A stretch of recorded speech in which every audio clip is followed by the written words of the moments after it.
Everybody, it's Trent Clarenbach with Clarenbach Research. Today is September the 26th, 2024, and I want to look at corn. I'm going to look at corn on two time frames, the weekly and also the daily charts we'll be showing today. The first one up here is the corn next contract in front weekly chart. So what we're looking at here is in the long-term listeners, long-term readers of the Clarenbach Grain Report will know that we identified a head and shoulders pattern in corn about a year and a half ago, maybe now, quite a while ago.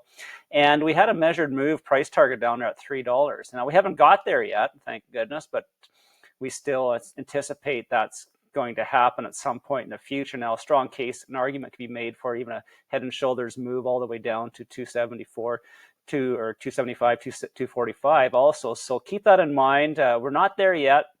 There's an enormous amount of supply to work through to get to that level, and I don't know when it's going to happen, but I do anticipate that it will in the future. But we're making a nice little rally here. Start at the end of September, well, first part of September, I guess, and it's a nice 4 or 5 week rally here. It's looking really good so far. But we have some overhead supply here. We have overhead resistance around that 430 level. We have a moving average, 50-week moving average just overhead at currently at 430. So you can see how that's been acting as resistance for quite some time now. So we'll see if that continues to in the future if we get a rally up that high.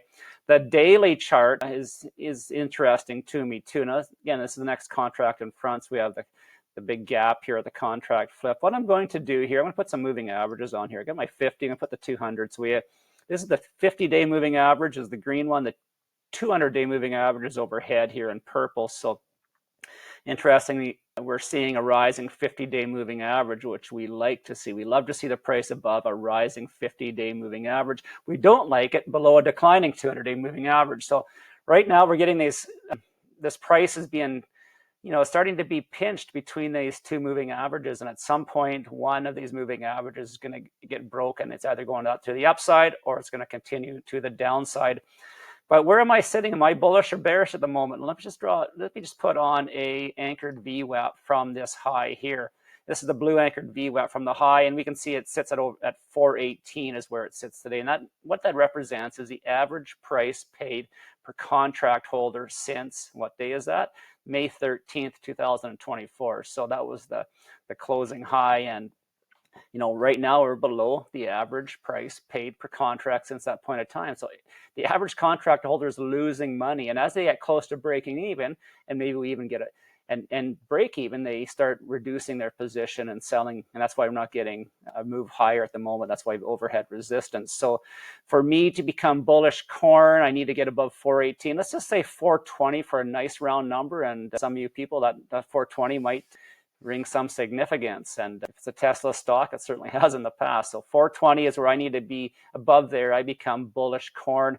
I anticipate some sideways consolidation, maybe for allow this 50-day moving average to catch up to the price, maybe through time or space. But I do anticipate it'll get retested at some point. So I'll do through space. What that means is the price comes down to the moving average.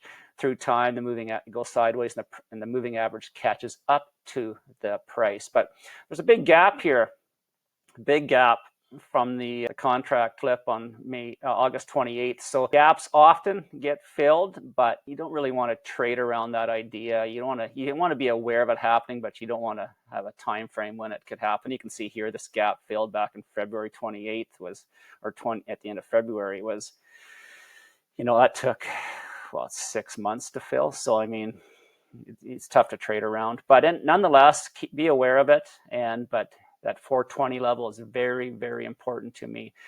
My name is Trent Clarenbach. It's sunny in Saskatoon. Life's good.